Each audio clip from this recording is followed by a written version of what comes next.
अच्छा भैया, हम गुलाब यादव साथियों के आवाज में ये आप लोगन के बीच में जौने बदे हम जानल जाइलाम, एक बार फिर देशभक्ति बिरहा वीर रस लेके आयल बानी।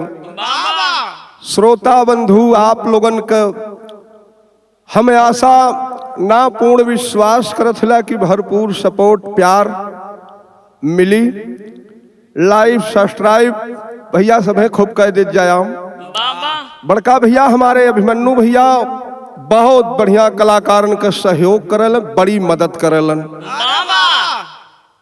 हमारे भैया जितेंद्र भाई बहुत काफी सहयोग में रहलन, बड़ी रियाज लोग अथक प्रयास लोग कराला। भाव हो भूमिका में का भैयावा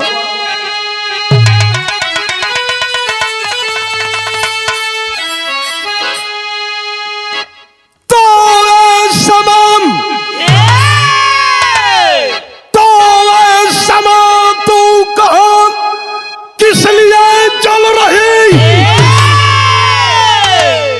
क्या जिगर की तमन्ना बुझाई नहीं, तेरा जन भेज कैसा निशाना हुआ, क्या सही मार्ग दर्शन तू पाई नहीं, लाला को दीवाना बना ही दिया और नहीं फिर लगाना भलाई नहीं, वासुदेव लिखते अरे मोहनी, प्यार सपनों में तेरे सच्चाई नहीं।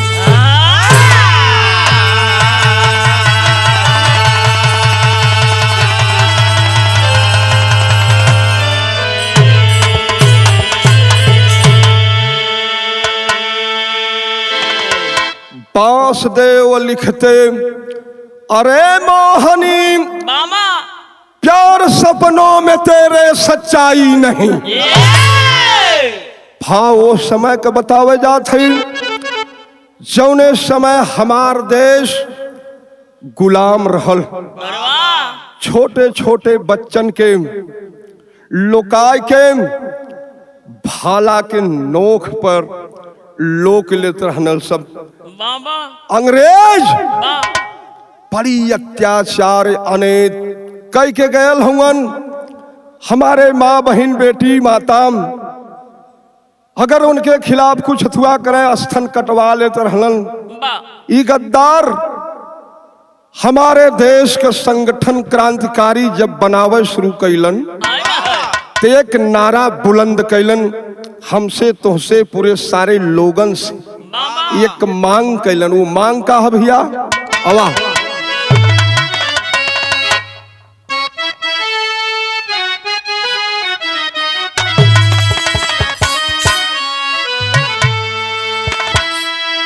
कवि जी हमारे गजल के बड़ा पसंद करेलन, यह लिए दहले हूं। क्या बात है अवा? अरे काबे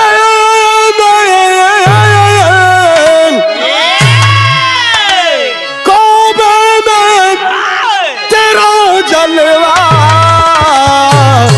काशी में नजारा है,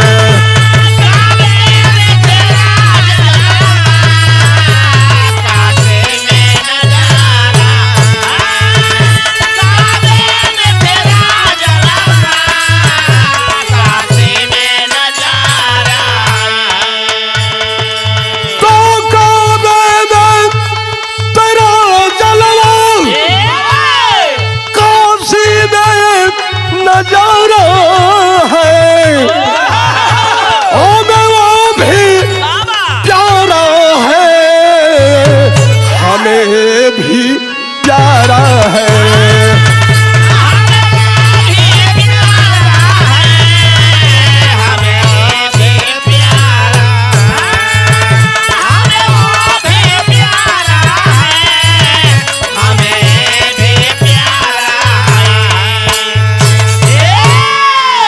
ई त गजल का भाव रहल, लेकिन हमारे देश के क्रांतिकारियन का नारा का रहल, सुभाष चंद्र बोस का नारा का रहल। कहा भैया वाह,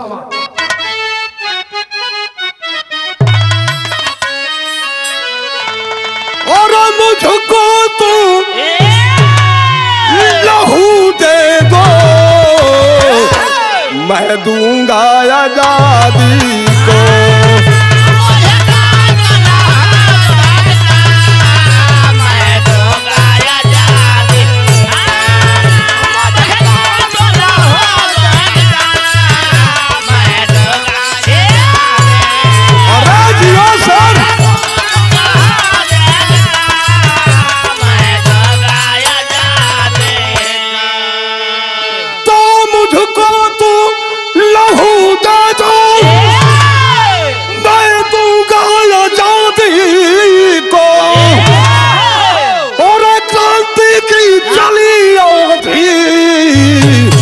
ललकारे है बागी को,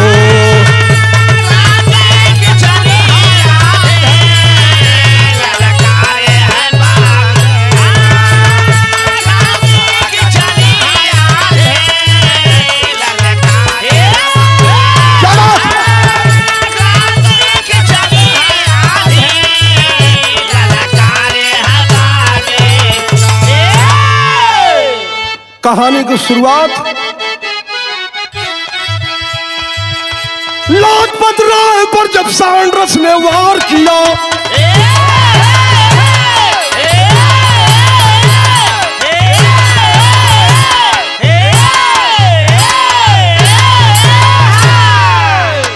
चमकती बगिया गुल हजारा को उजाड़ दिया। लाजपत राय पर जब सांड्रस ने वार किया, चमकती बगिया गुल हजारा को उजाड़ दिया। मचता हल्का जब सुभाष जी ऐलान किए, टोली पिस्टल लाहौर को प्रस्थान किए। तमन्ना पूरी हुई जबकि मुलाकात हुई, तमन्ना पूरी हुई जबकि मुलाकात हुई। गए एक बुढ़िया के घर जबकि आधी रात हुई। क्या बात, अरे वाह,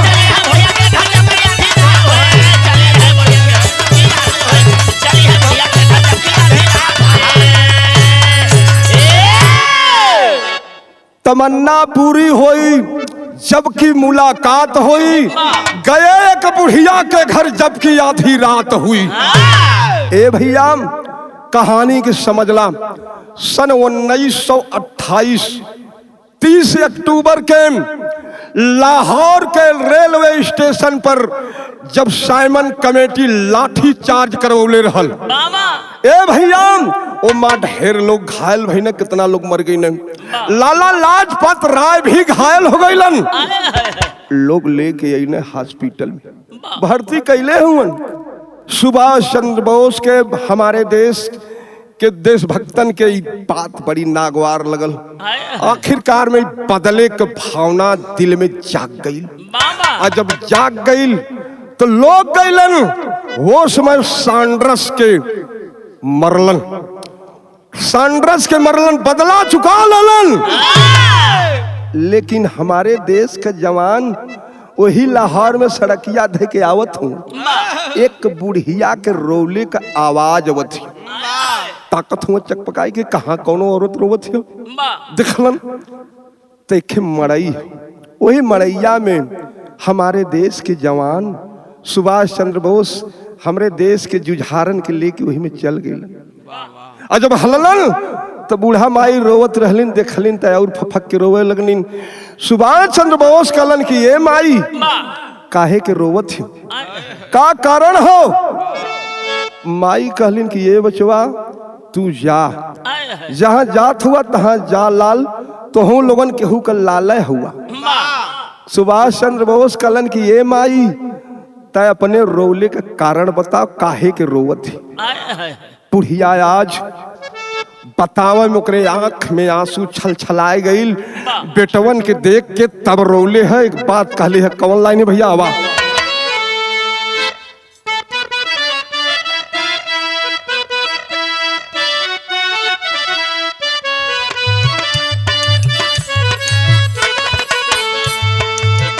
है लाइन हो, बड़ी पुरान लाइन लोग बतावे।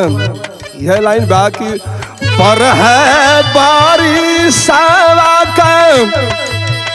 बारह बारिश गैल पार जसिया ये मुराहा कहिया ले बाना, ये दुल्हा कहिया ले बा हमारो चढ़ाली जवानिया दुल्हा कहिया ले बाना।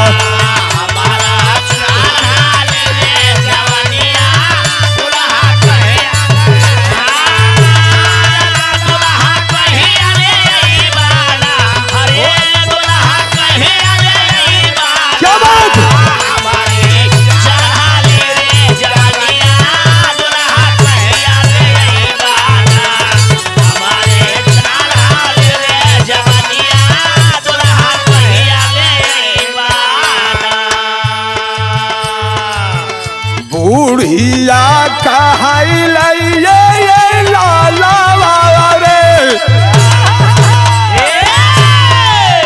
बुढ़िया कहल आंसू भर के नया नवाया रे लाला नवा हमरे ना, अरे लाला नवा हमरे ना।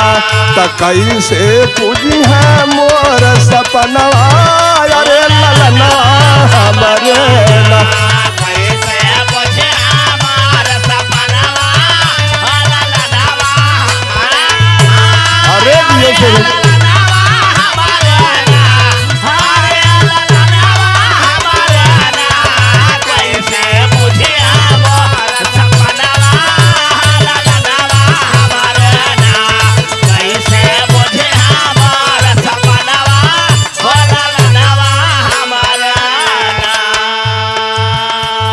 सुभाष चंद्र बोस कहलन माही ये का कहत हो, कैसन सपना तोहार, का दिक्कत का तकलीफ है माई। बुढ़िया कहलस कि ये बचवा जाने चाहते हमार बात। कहलन कि हाँ बतावत है माई। झंडावा उड़ावत मोहन रहल मोर सुगनवा रे लाला नवा हमरे ना, हे लाला नवा हमरे ना। तब भइल गोलिया के निशानवा ये लाला नवा हमरे ना।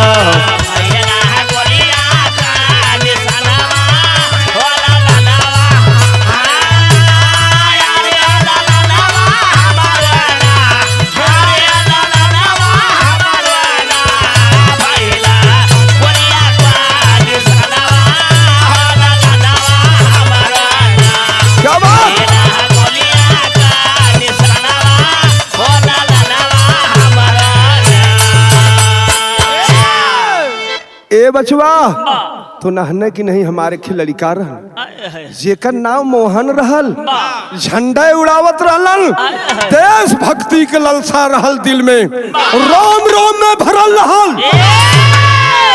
यह अंग्रेज गद्दार मार दहलन। और सुभाष चंद्र बोस कहला माई इतने दुख कहा नहीं बचवा, मेन दुखवा तो अब बताओ थैला। वो दुखवा का बतौले हैं शीला बहिनिया जाई है, शीला बहिनिया जाई है परसों गवानवा रे लाला नवा हमरे ना, ए लाला नवा हमरे ना। तभी कटो कैले बाया नवा है लाला नवा हमरे ना।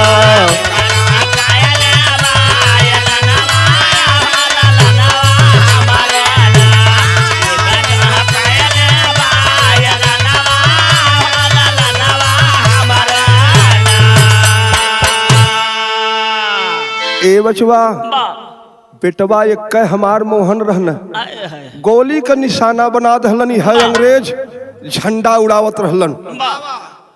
और मेन दुखवा तई है बचवा कि हमारे एक ठे लड़की शीला हो, यहाँ का अंग्रेज गद्दार जवन डोला पहले यहाँ से जाला बाबा पिक्टो अंग्रेज हो वो गांव में आया है पहले सुहाग रात उहे मनावाला। अरे बा त हमरो बिटिया परसों जाई यहू का गवन बा वहीं जाई और वह पहले मनाई सुहाग रात। आया इतना सुने में तक खौल गई सुभाष चंद्र बोस। माई इतने दुख तुके बा चिंता छोड़ देता है, अभी हमारे भरोसे छोड़ दे। ई बहन हमार यहाँ धर्म का बहन हो, एक इज्जत न जाई। बा खबड़ा जी बड़ी पुरान गीत हो, बाबा गुरु जी के मन पसंद। अरे बा कहा भैया बा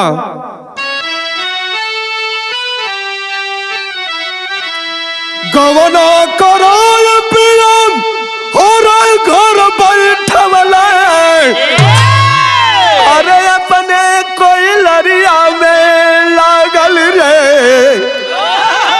निरमोही दगा दे के अरे भागल रे निरमोही दगा दे।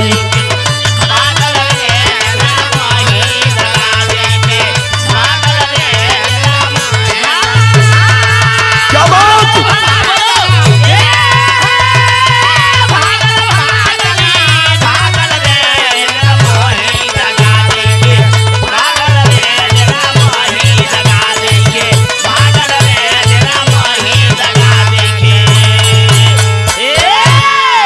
अरे बुढ़ी रुदाल सुन के कर छातिया। यह बात बतौलन सुभाष चंद्र बोस का कहले हुआ न। अरे बुढ़ी रुदाल सुन के कर छातिया अरे पपिया का दूर दिन आयल रे अब सोवल के सरिया जागल रे अब सोवल के सरिया।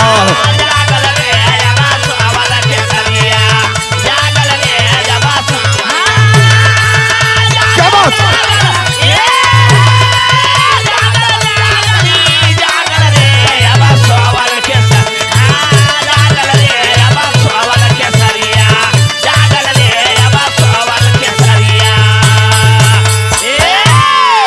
माई इतना का दुख तो के चिंता छोड़, तू हमारे कपारे छोड़ दे भारी। बहन का हमरे इज्जत न जाई हमरे जियताई का कलियो भाव अंतरा में। नेता कहे लेके डोली हम अइबे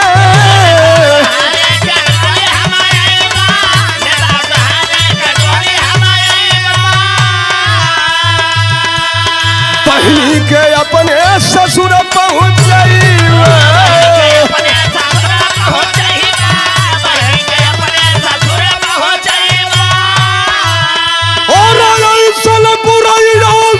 जब करी है मुदैया अरे मृत्यु से नहीं लागल रे अब सोवल के सरिया जागल रे अब सोवल के सरिया।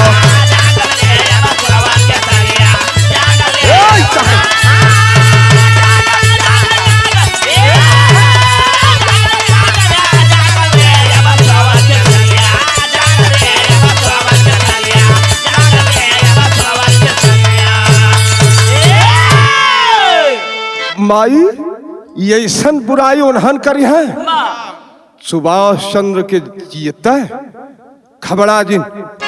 ए भैया अपने जवानन के साथ अलन सुभाष चंद्र बोस कहलन कि बहिनी के हमरे जीता हमारे बहन के दाग लग जाई। भाव टेरी है अवा का हो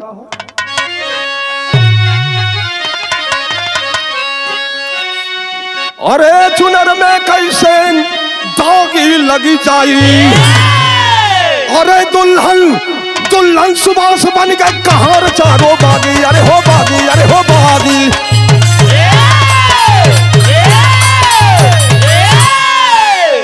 दुल्हन सुभाष बन गए कहार चारों बागी चुनर में कैसे दागी लग जाई।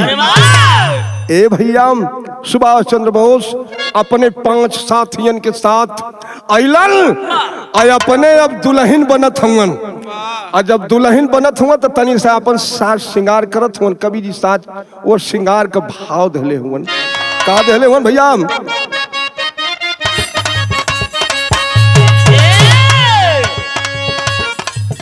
कर राची के सिंगार पाँव पायल झनकार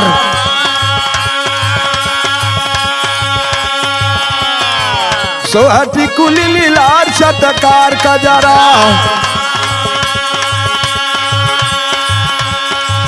खिला सीने पयनार चोली रही कसेदार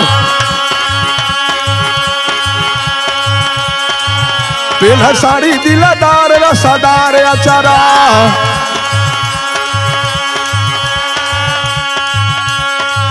गले सोनावा का हार न बनल कटार मांगे ओठावा पियार जान मार चेहरा घूघट मुहावा पटार चल दिए ससुरार घूघट मुहावा पटार चल दिए ससुरार बोली बोले मजेदार रंगदार कहरा अरे क्या बात है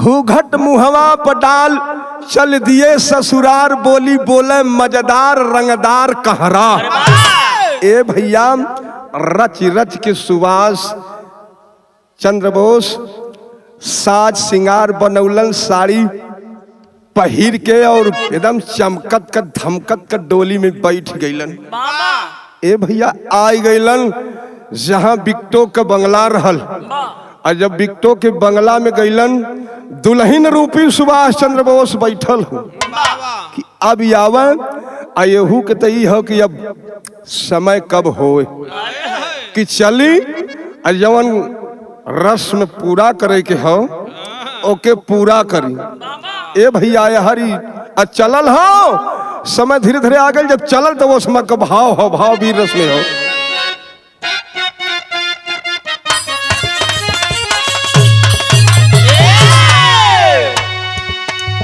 बाली उमर कमर लचकनिया बाली उमर कमर लचकनिया गोरिया खींचे निहुर के बनिया गोरी का झूले झूलनिया ना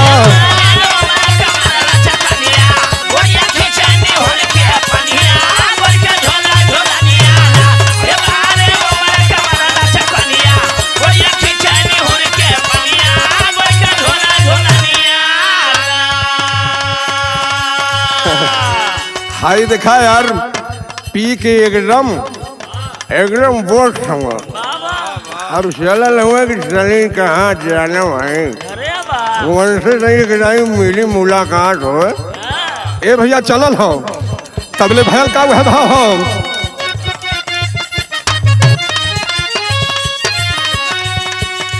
पी के जामा चलल बाजू मत रे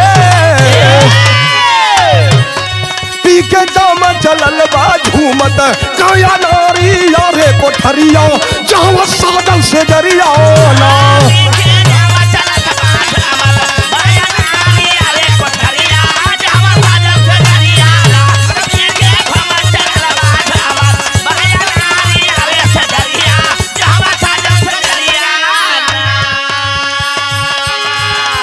गयल हम कल आवा प्यारी गले से गल मिलाएगा इकाले बांग बिकतो लेकिन तबले हर भयल का हो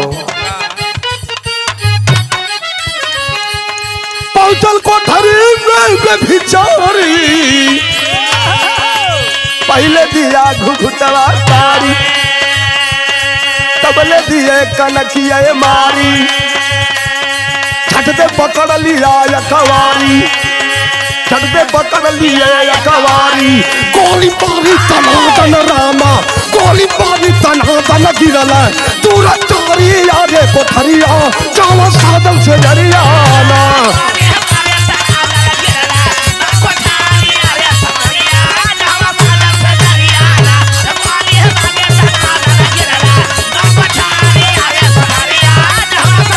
Yeah. गईलन देखलन घूंघट हटावत हुआ। बाबा आओ प्यारी, मेरी पाँव फड़क रही है आपसे मिलने के लिए। है हर तबले तो छटक के जो होने की साड़ी फेंक के कि मेरी बाहें फड़क रही है तुम्हें मारने के लिए। अंग्रेजवा कल सर ये तो प्यारी ना प्यारा लौकत हो। अब हो गयल होवे लगल भैया सुभाष चंद्र बोस उठौले हुन पिस्टल दनादन दनादन दनादन वही मरलन। मम्मा उलट के वहीं जग गजब होगा भाई। चापा तनी इनकी दिखा हसन है जेके गोली लगी वो हंसी ता चियार धलन बहरे अंग्रेजी सिपाही समझत हुए ये भाई साहेब तो रोज जवन के कुछ काम करत रहना है। आज आना कानी कैलस उठाए के गोलिये से मार देना का ओकर कामे समाप्त कर देना का साहेब। लेकिन यहाँ तो बात दूसरी हो, भाव पहपट में हो। का हो?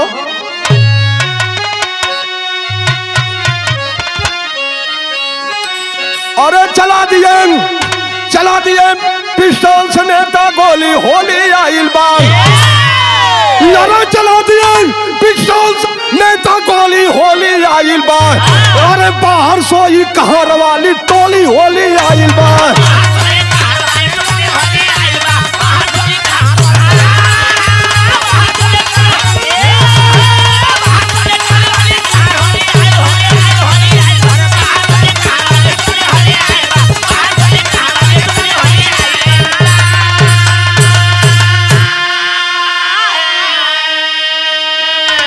माई गाड़ी कह के बिकटो धरती से नेह लगाई हो।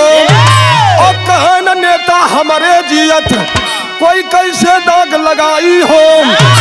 अरे बंद हो गई बिकटो की तब बोली होई आइल बा। अरे चल कसरिया झूमत का हम चोली होली आइल बा।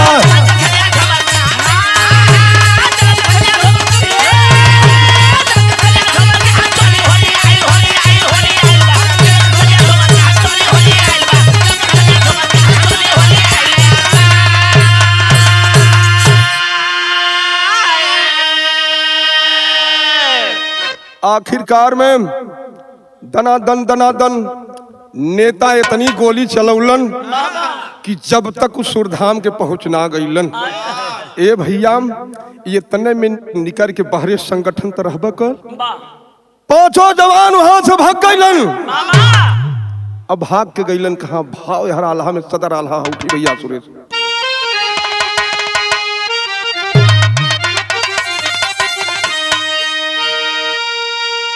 और पवन फिरंगी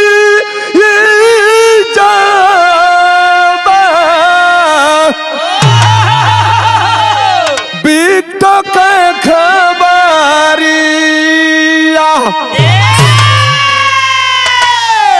बुढ़िया के भवना वापे गईले गुसिया।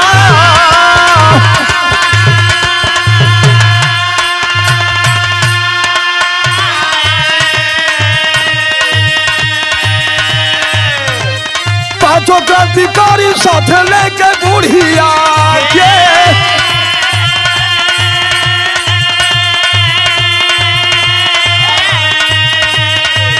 यारे गन्ना के छुआनिया में सुप जब जाया।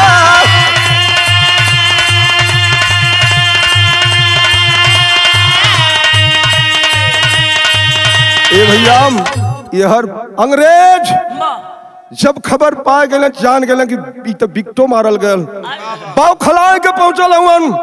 वह माई बुढ़िया के घरे हमारे देश के नौजवान लेके माई बुढ़िया के ऊखी के खेते में छुप गए हुन। ऊखी में हर जब पहुंचना वहां ना पहुना तब का बात मिलल। का हवा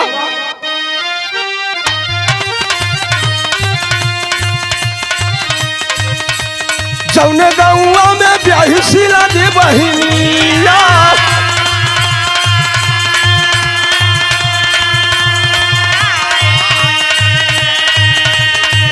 अरे बहुते हवा पे सब पता लगाया।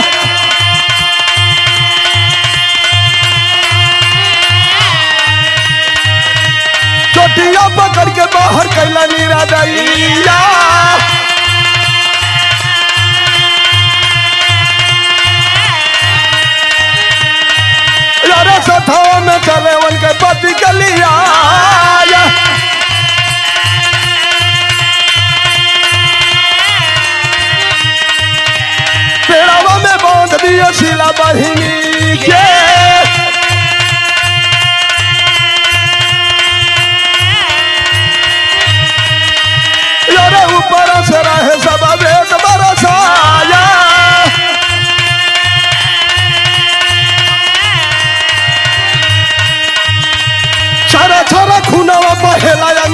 से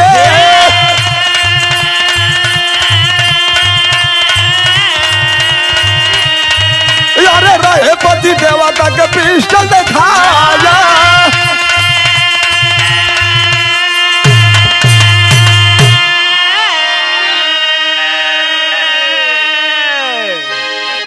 आफत हो जौने समय माई बुढ़िया के ना पौले हुवन पहुंच गए जौने गांव में शीला वहीन वो धर्म के बहन बिहल रहल वहां पहुंचलन ओकरे घरे पकड़ के झोंटा घिसरा रहलन बहरे निकाल रहलन घिसरा के ले जाए के पेड़ रहल वही में बांध देहलन और एकरे बाद ऊपर से जब बेट बरसावे लगलन जहां जहां घाव लगन नमक छिड़क के पापी पूछे कि बताओ वो पांचों कहाँ हैं, बताओ वो पांचों कहाँ हैं तेरा भाई।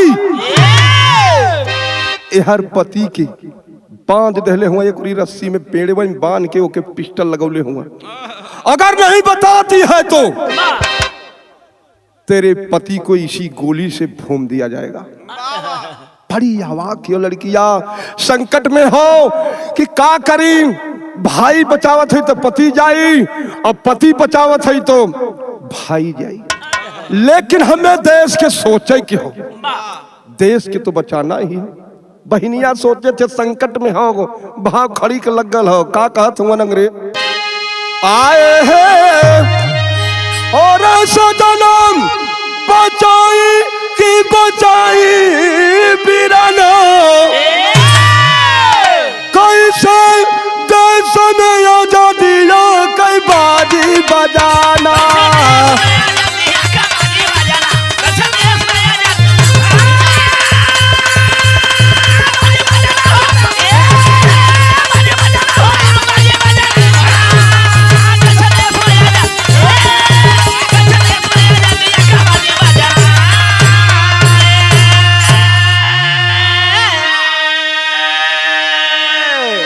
आखिरकार में के बचाई का करी यह सोचत है तब ने का कैले हुआ न शीला के पति कले हना और गोली का निशाना और तब तक गैल वतन के दीवाना।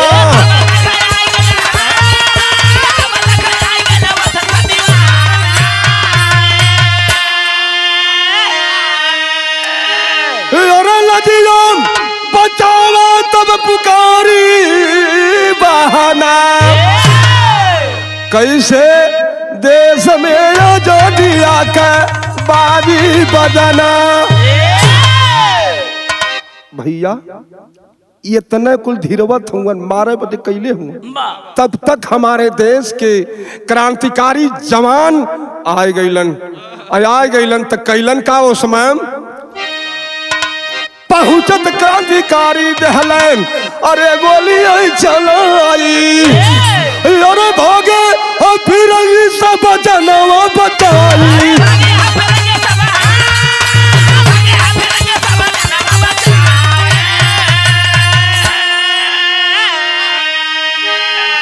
अरे जुग जुग जिया तू वतन के ये गहना तो कैसे देश में आजादी बाजी बजाना।